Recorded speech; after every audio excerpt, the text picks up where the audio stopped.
오늘 우리에게 주시는 하나님의 말씀은 예레미야 51장 33절로 44절까지의 말씀입니다. 여러분과 제가 한 절씩 교독합니다. 만군의 여호와 이스라엘의 하나님께서 이와 같이 말씀하시되 딸 바벨론은 때가 이른 타작마당과 같은지라 멀지 않아 추수 때가 이르리라 하시도다.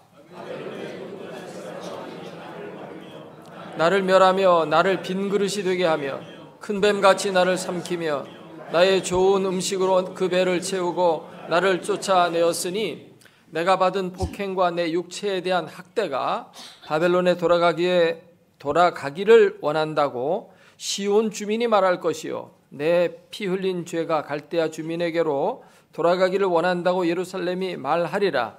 그러므로 여호와께서 이와 같이 말씀하시되 보라, 내가 네 송사를 듣고 너를 위하여 보복하여 그의 바다를 말리며 그의 샘을 말리리니 바벨론이 돌무더기가 되어서 승냥이의 거처와 혐오의 대상과 탄식거리가 되고 주민이 없으리라. 그들이 다 젊은 사자같이 소리 지르며 새끼 사자같이 으르렁거리며 열정이 일어날 때 내가 연회를 베풀고 그들이 취하여 기뻐하다가 영원히 잠들어 깨지 못하게 하리라. 여호와의 말씀이니라.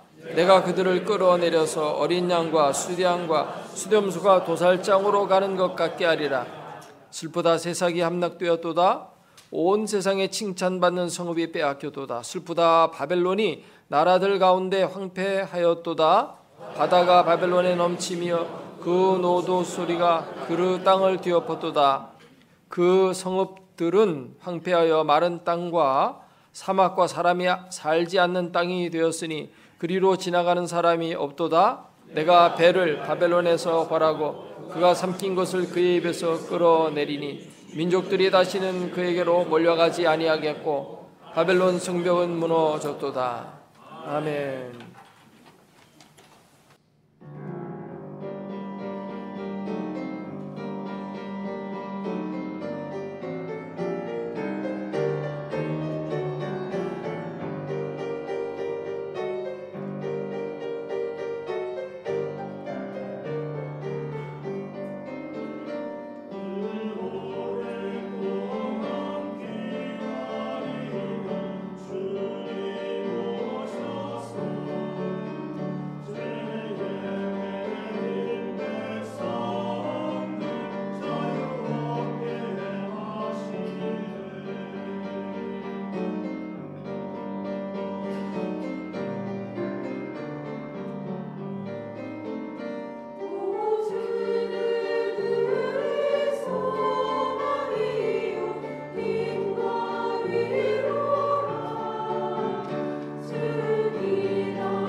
두 친구가 2인용 자전거를 타고 달리고 있었습니다.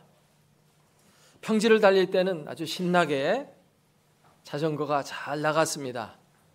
근데 이제 앞에 언덕이 나타났습니다. 언덕을 올라가려니까 이 자전거 페달을 밟는 게 힘이 들었습니다. 그래서 힘을 내서 이 두 친구가 한 자전거를 앞뒤로 타고 이제 페달을 밟고 올라갑니다. 땀을 뻘뻘 흘리면서 다리에 힘이 들어가면서 힘차게 이제 언덕으로 올라갔습니다. 언덕을 드디어 이제 다 올라갔습니다. 이제는 이제 내리막길만 남은 겁니다. 언덕에 다 올라간 다음에 앞에 타고 있던 친구가 말했습니다. 야, 정말 언덕을 올라가는 거는 너무 힘이 들어. 그렇게 말을 하니까 뒤에 타고 있던 친구가 그 말을 받아서 얘기를 합니다. 그래, 정말 언덕을 올라가는 건 힘이 들어. 자전거가 뒤로 밀릴까 봐 내가 브레이크를 계속 밟고 있으니까 다리가 아파.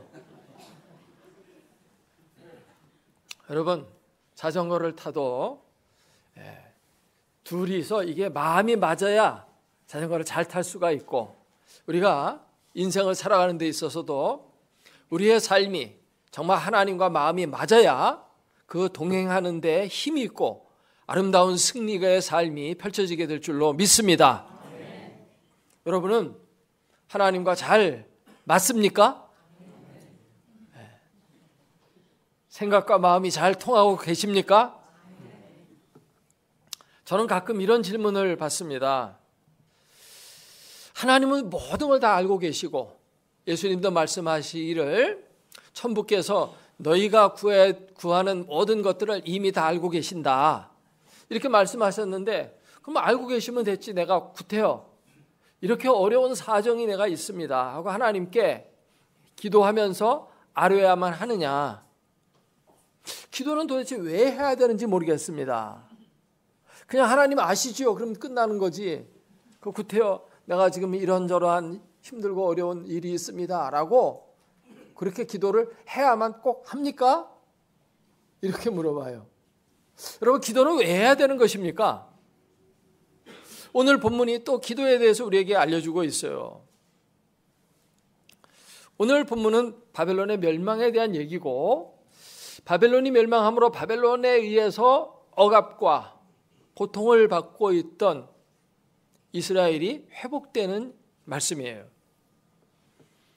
여기 말씀을 보면 35절에 하나님께서 이렇게 말씀하십니다. 이 이스라엘 백성들이 바벨론에 의해서 폭행을 받았어요. 육체의 학대를 받았습니다. 그런데 이런 학대와 폭행이 바벨론에게로 돌아가기를 원한다고 시온과 예루살렘의 주민이 말할 것이요. 또 바벨론이 이 예루살렘의 피를 많이 흘리고 예루살렘을 파멸시켰어요. 그래서 내게 피 흘린 그 죄값을 저 갈대아 주민들한테 갚아주십시오 라고 예루살렘이 말하리라. 그러면 36절에 여호와께서 말씀하십니다. 보라, 내가 너희의 송사를 듣고 너를 위하여 보복해주고 원수를 갚아주겠다. 그래서 바벨론은 파멸되고 그의 바다는 마르고 그 샘도 마를 것이며, 바벨론이 돌무더기가 되고 승냥이의 거처가 되고 혐오의 대상이 되며 탄식거리가 될 것이다.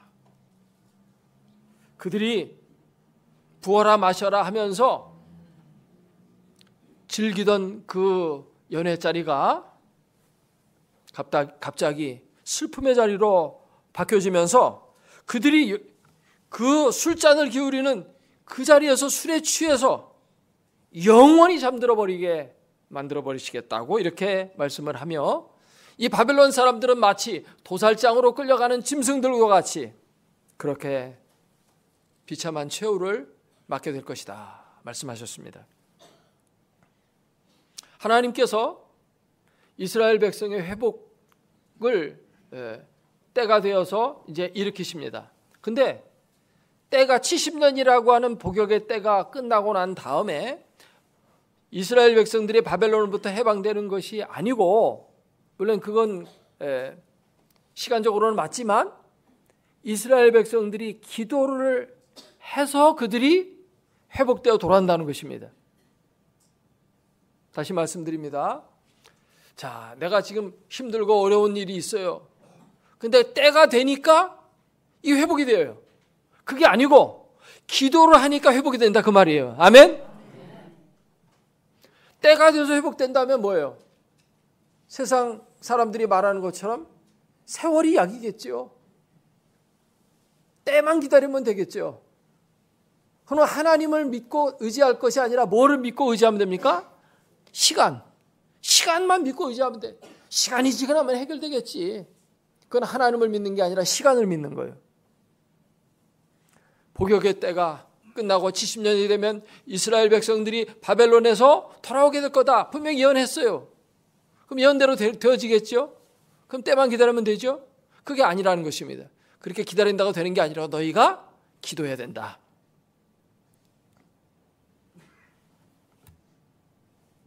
에스겔에게 주신 말씀도 같아요. 바벨론의 포로로 잡혀갔던 그 포로민 가운데 제사장이었던 이 에스겔이 환상을 봅니다. 마른 뼈의 환상이에요. 해골의 골짜기에 하나님께서 그를 데리고 가셔서 환상을 보여주시는데 뼈들이 다 죽어가지고 말라 비틀어져 있고 뼈들은 다 뿔뿔이 흩어져 있는데 여호와의 말씀을 대언하니까 뼈들이 맞춰지고 거기에 살이 돋고 사람의 모습이 딱 됐어요. 그러나 아직 생기는 없어요. 죽은 사람 바로 보면은 그냥 살아있는 것 같잖아요. 숨만 안 쉰다는 것뿐이지. 근데 이제 생기로 하여금 불어오게 하니까 생기가 그 몸속에 들어가니까 그 시체들이 일어나는 겁니다. 그러면서 큰 군대를 이루었다 한 말씀이 나와요. 그 바로 이스라엘의 회복에 대한 예언의 말씀입니다. 그런데 그런 하나님의 예언도 어떻게 해야 성취되느냐? 기도해야만 성취된다는 것입니다. 그래서 에스겔 36장 37절에 나 주 여호와가 말하노라. 그래도 이 그래도가 중요한 거예요. 이스라엘을 회복시켜 주시는 것이 하나님의 뜻이고 이제 때가 되어서 이제 회복의 시점이 다가왔을지라도 그래도 이스라엘 족속이 이와 같이 자기들에게 이루어지기를 내게 구하여야 할지니라. 기도해서 응답받음으로 회복돼야지 그냥 하나님이 다 그렇게 해주시니까 되고 시간이 지나니까 되고 이게 아니라는 것입니다. 그러면 사람은 뭐 의지가 필요 없잖아요. 자유의지가 없는 로봇이잖아요. 그냥 하나님이 해주신 대로 다 되어진다면 사람은 뭐예요? 그 기계 아니겠어요? 사람은 기계가 아니에요. 하나님의 형상을 가진 자유로운 존재입니다. 미래가 열려 있어요. 운명적으로 모든 게 돌아가는 게 아니고 기도에 의해서 상황도 바뀌고 미래의 삶의 질이 달라지는 것입니다. 아멘. 오늘 말씀에 하나님께서는 특별히 내 송사를 듣고 내가 그 원수를 갚아주겠다 이렇게 말씀하셔요. 이 송사라는 말은 법률 용어입니다. 옛날이나 지금이나 마찬가지지만 이제 억울한 일을 누가 당하면은 관가에 가가지고 내가 이러저러한 어려운 일을 당하고 있습니다. 저 사람이 내 거 뺏어갔습니다. 저 사람이 나를 속였습니다. 뭐 이런 송사를 이제 그 관아에 가서 하게 돼요. 그러면 관아는 그것을 듣고 그것을 심판을 해줍니다. 그 당사자를 같이 불러다가 앞에 놓고 재판을 벌이는 거예요. 그래서 문제를 해결해 줍니다. 그런 거를 해결해 주지 않으면 나라가 아니죠.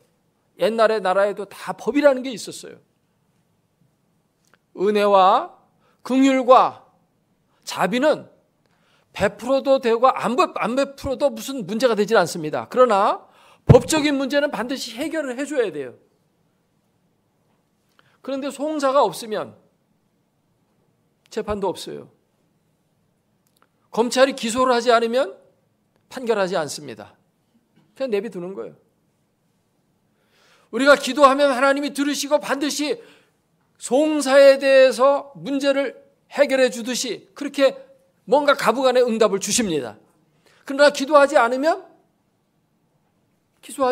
자에게 아무것도 해주지 않는 것처럼 아무것도 안 해주신다. 그런 의미로 지금 이 법률 용어 송사라는 단어를 쓰고 있는 것입니다. 기도하면 내가 응답해 주는데 기도 안 하면 응답이 없다는 겁니다. 아멘입니까? 왜 하나님은 이렇게 우리에게 기도를 강조하고 계실까요? 하나님은 우리에게 만복을 주시기를 원하십니다. 하늘의 신령한 복들을 우리에게 주시고 우리에게 평강과 축복의 삶이 넘치도록 해주기를 원하시는 사랑의 하나님이십니다. 그것을 베풀어 주실 능력도 충분히 갖고 계신 분이십니다. 근데 그냥 주시지 않고 반드시 뭐를 통해서 주십니까? 기도를 통해서 주신다는 것입니다. 이것이 성경의 교훈이에요. 기도를 통해서 하나님이 하늘의 복을 우리에게 내려주시는 거예요. 그럼 기도 없이는 왜 안 주시는가? 첫째로는 하나님은 우리의 영혼에 관심이 많으시기 때문에 우리의 영혼을 위해서 기도하라고 하시는 거예요. 우리가 대개 기도할 때는 육신적인 문제가 있어서 기도를 합니다. 그렇죠? 무슨 경제적으로 어렵다든지 어떤 다른 사람과의 어떤 갈등이 있다든지 눈에 보이는 어떤 현상 때문에 몸에 병이 들었다든지 그걸 고쳐달라고 기도하잖아요. 근데 영혼을 위해서는 잘 안 해요. 되게 육신적인 문제 가지고 기도를 합니다. 근데 이 육신적인 문제가 기도가 없이 해결이 되어지면 육은 회복된지 모르지만 영혼에는 유익이 없어요. 영혼의 유익이 없기 때문에 기도하라고 말씀하시는 거예요. 영혼의 유익을 주시기 위해서. 아멘입니까? 살리는 것은 영입니다. 육은 무익한 거예요. 영이 살아야 육이 사는 겁니다. 근데 영은 살지 않고 맨날 육만 살고 그렇게 되면은 유익이 없어요. 기도도 없이 성공해 보세요. 성공한 그것이 오히려 화가 됩니다. 성공한 그것으로 인해서 그는 망하게 돼요. 왜냐하면 사람은 영혼이 건강하지 못하고 육적으로만 풍요로워지면 반드시 타락하게 되어 있습니다. 우리가 자식을 키울 때 그렇게 하잖아요. 그저 잘 먹고 잘 사고 좋은 옷, 그다음 좋은 차도 사주고 막 좋은 거 막 해주는데 그 정신은 아직까지 철이 들들었으면 어떻게 돼요? 꼭 사고 칩니다. 마약을 하든지 쓸데없는 데 가서 방탕한다든지 그렇게 되기 때문에 자식이 철이 들 때까지는 돈 많이 안 주잖아요. 부모가 일부러. 그러잖아요. 그럼 철이 들어야 거기에 맞춰서 뭔가를 베풀어 주는 겁니다. 그렇기 때문에 하나님은 우리에게 기도를 하게 함으로 말미암아 우리의 영이 먼저 건강해지도록 하는 데 초점이 있는 거예요. 할렐루야. 우리 하나님은 영혼의 목자이십니다. 다만 육신만을 잘 되게 하시는 분이 아니에요. 사실 더 중요한 건 영이기 때문에 영혼의 목자라고 성경은 말하고 있어요. 우리가 시편 23편을 다 외우고 있는데요. 적어도 1절, 2절은 대개 다 외워요. 근데 3절은 몰라 잘. 2절에서 끝나요. 왜? 3절은 영혼에 대한 얘기이기 때문에 영혼에 별로 관심이 없거든요. 1절에 여호와는 나의 목자시니 내게 부족함이 없으리로다. 얼마나 좋아요. 2절에 가면 그가 나를 푸른 풀밭에 눕게 하시며 쉴만한 물가로 인도하시는도다. 아멘. 감격해요. 그럼 끝이야 거기서. 그 육신 잘 되게 해준다는 것에 대해서는 그렇게 하나님께 감사해요. 근데 그 다음 3절에 가서는 3절이 뭐더라? 3절 관심도 없고 그러니까 잘 모르죠. 내 영혼을 소생시키시고 하나님은 영혼에 관심이 있는데 나는 거기에 관심이 없거든. 자기 이름을 위하여 우리를 의의 길로 인도하시는도다. 하나님은 우리가 의의 길로 가는데 더 큰 관심이 있어요. 아멘?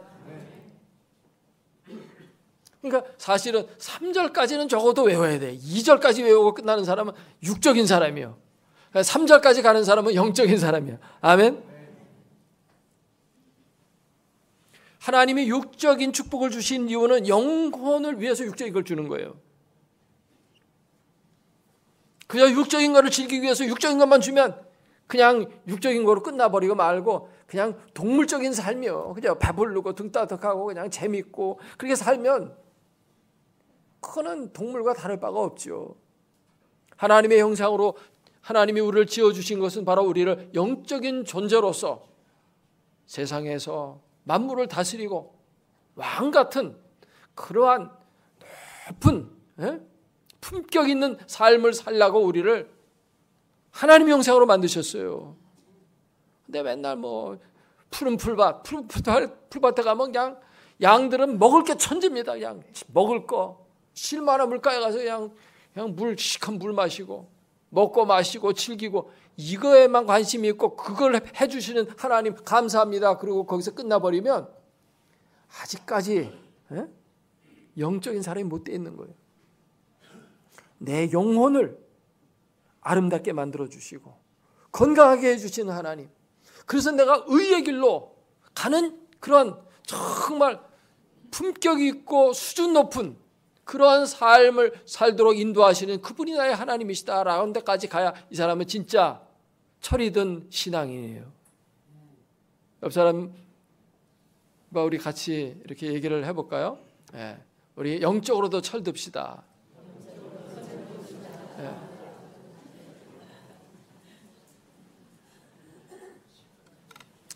육신적으로 우리가 철들어야 돼요. 세상적으로도. 부모 마음이 그잖아요. 우리 자식이 언제 철이 좀 들까? 근데 다만 육신적으로 뿐만 아니라 영적으로 철드는 걸 우리 하나님 아버지는 간절히 그거를 갖다가 기대하고 계신다는 겁니다. 그래 기도하라고 하시는 거예요. 두 번째로 이제 하나님이 우리에게 기도를 하라고 요구하시고 그냥 주시면 되는데 반드시 기도를 통해서 주시는 이유는 기도의 내용의 성취보다 기도를 하고 있는 그 사람을 더 소중히 여기시고 기도의 내용을 받기보다 기도하는 그 사람을 더 받으시려는 이유 때문입니다. 하나님은 우리를 더 원하시지 우리의 환경을 더 원하시는 게 아니에요. 아멘입니까? 하나님은 우리와 교통하기를 기뻐하셔요. 근데 그 교통의 가장 대표적인 수단이 기도입니다. 기도로 우리가 하나님과 교통하는 거예요. 물론 범사에 교통하지만 기도야말로 하나님과 교통의 최고의 표현이잖아요. 하나님은 우리가 하나님 앞에 나오는 것을 매우 즐거워하십니다. 우리는 기도 응답받는 것을 즐거워하는데 하나님을 만나는 것은 그렇게 별로 즐거워하지 않는 그런 경향이 있어요. 하나님과 우리 사이에 이게 비트가 잘 안 맞는 거예요. 하나님은 관계가 더 소중한데 우리는 뭔가 어떤 환경이 더 중요해요. 우리의 부하고 성공적인 그런 삶의 환경이 있다고 해서 하나님이 즐거워하는 게 아니고 그건 하나님이 그냥 하루아침에도 주실 수 있어요. 우리 자신이 하나님을 사랑하고 하나님께 가까이 나오고 하나님을 의지하는 그것을 하나님은 더 바라고 계시는 것입니다.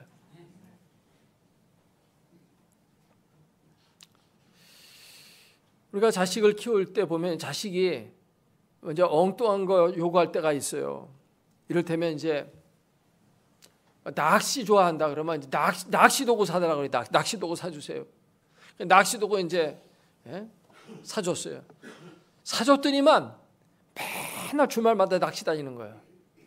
전에는 주말 되면은 가족이 모여서 함께 대화하고 이제 아버지와 자식 간의 대화도 하고 이렇게 친밀한 재미있는 이런 시간을 가졌어요. 근데 평일에는 아버지가 회사 때문에 바빠가지고 자식하고 만나 대화할 시간도 없는데 주말 되니까 이때 주말에는 좀 대화 좀 하려니 했는데 또 낚시 간다고 어디로 가버려요. 자식은 낚시하는 어떤 응답을 받았어요. 낚시 도구를 사달라고 하는 그 소원에 응답을 받은 거예요. 그래서 응답받은 건 좋지만 부모의 마음은 섭섭한 거예요. 왜냐하면 관계가 지금 점점 더 멀어지고 있기 때문에. 우리는 이렇기가 쉬워요. 기도할 때 기도의 응답을 받아가지고 그 응답으로 인해서 내가 어떤 혜택을 누리는 데에는 관심이 많아요. 근데 그 응답을 주시는 그분에 대해서는 별 관심이 없어요. 그분하고 관계가 멀어지든지 가까워지든지 소홀히 하든지 친밀히 하든지 그건 뭐 그렇게 관계가 없는 거야. 이러면 안 됩니다. 하나님은 어떤 환경보다 우리 자신을 더 원하시는 거예요. 우리가 하나님 앞에 많은 헌금을 바치는 것보다 내 자신을 하나님 앞에 더 가까이 가게 하는 걸 더 원하시고, 뭔가 여러 가지 우리가 하나님 앞에 뭐 해드리는 것들이 있을 거 아니에요? 그런 어떤 해드리는 것 그것보다도 하나님 앞에 마음을 늘 두고 하나님과 사랑의 교통을 나누는 것에 더 신경을 많이 쓰면 그런 걸로 갖다가 하나님은 더 좋아하시는 것이죠. 그것이 바로 하나님이 기도를 요구하시는 의도예요. 기도할 때는 하나님 앞에 나와서 대화하잖아요. 뭔가 친밀한 교제가 이루어지잖아요. 산으로 오르는 이제 방법이 두 가지가 있는데, 하나는 꼭대기에 정복하려는 데 목적을 두고 산으로 오르는 등정주의가 있고, 산으로 올라가는 과정을 중요시 여기는 등로주의가 있어요. 근데 옛날에는 등정주의가 굉장히 각광을 많이 받지, 요즘은 등로주의가 많은 사람들에게 인기가 있어지고 있습니다. 꼭 산 꼭대기 올라가는 그거보다도 올라가는 그 과정 자체를 즐기는 거예요.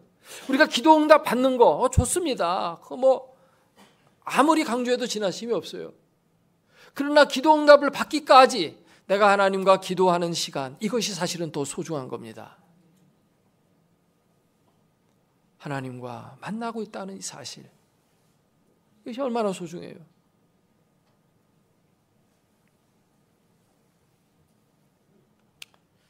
세 번째로, 기도는 우리를 성장시켜주고 우리를 높여주고 우리를 고양시켜주기 때문에 하나님은 기도를 하라고 그렇게 요구하시는 것입니다.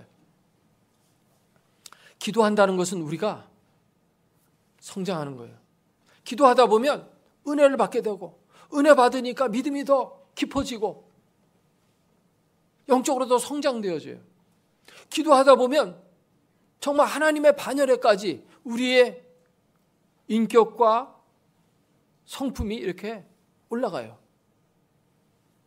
포사이스라는 분이 쓴 영혼의 기도라는 책을 보면은 이 기도하는 것은 어전회의에 참석하는 것 같이 그렇게 우리 자신이 높게 고양되는 거다, 이렇게 표현하고 있어요.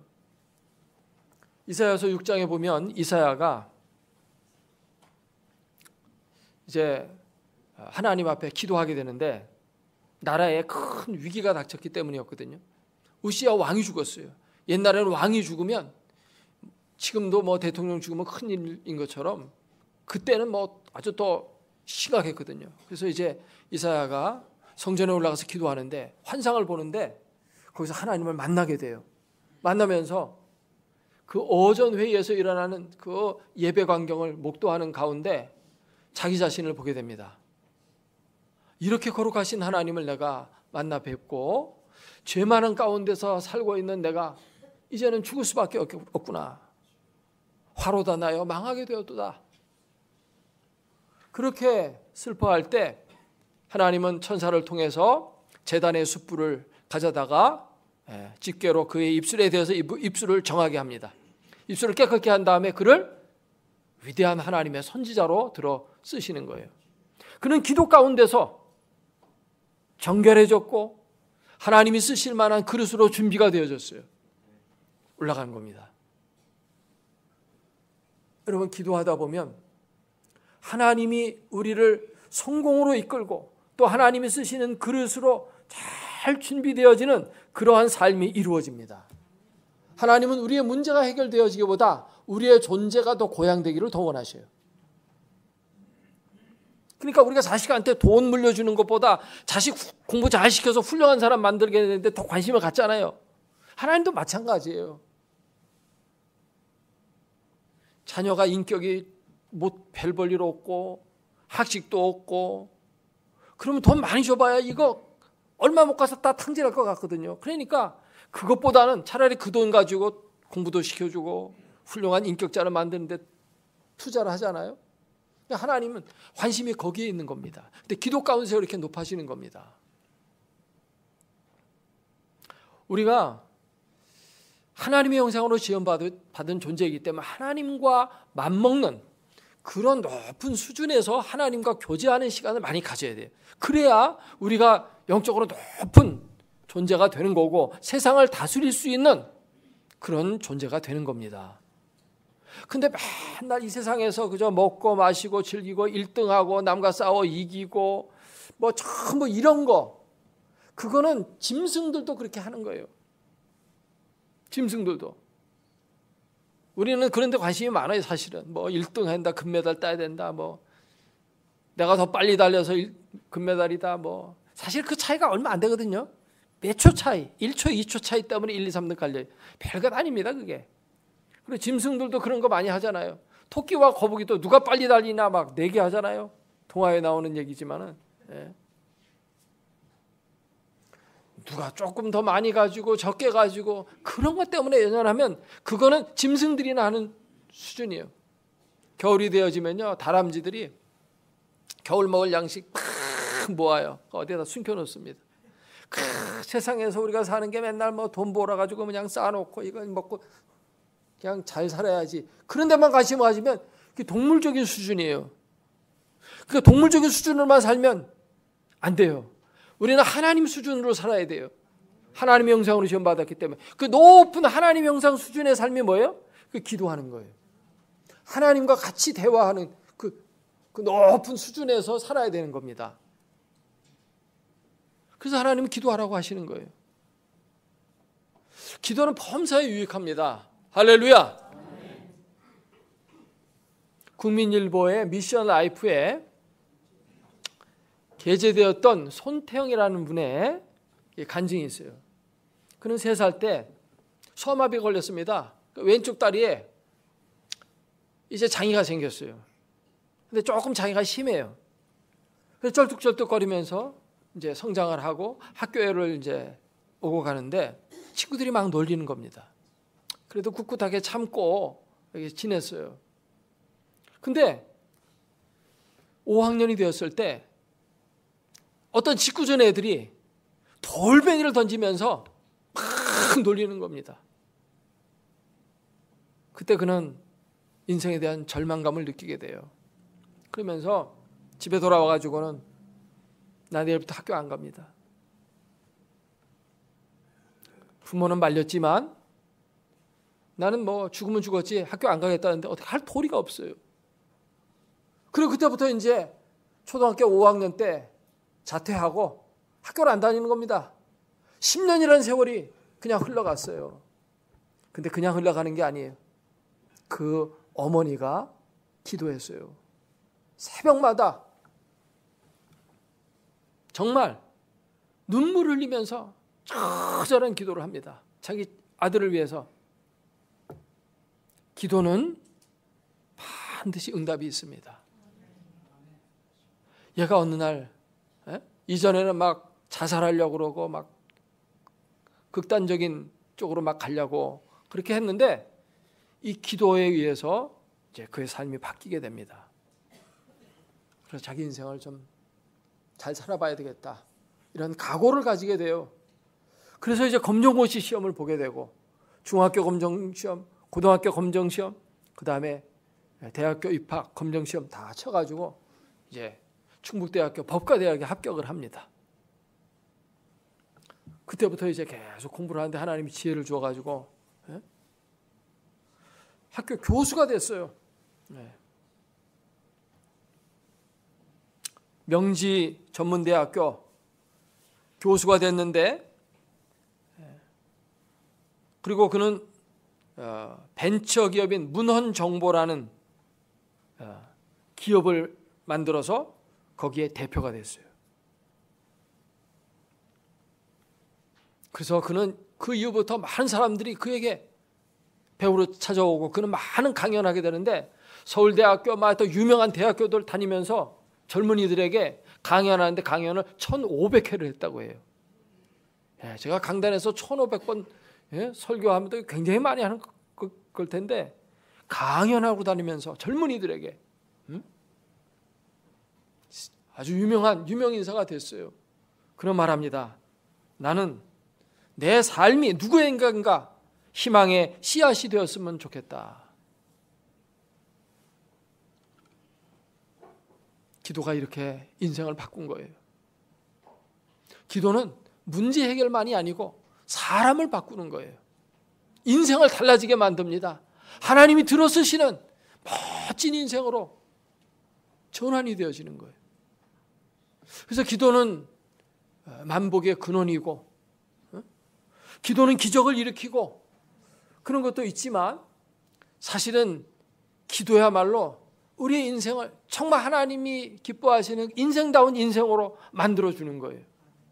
우리가 기도를 가리켜서 영혼의 호흡이라고 말하죠. 그래서 성경은 쉬지 말고 기도하라는 거예요. 여러분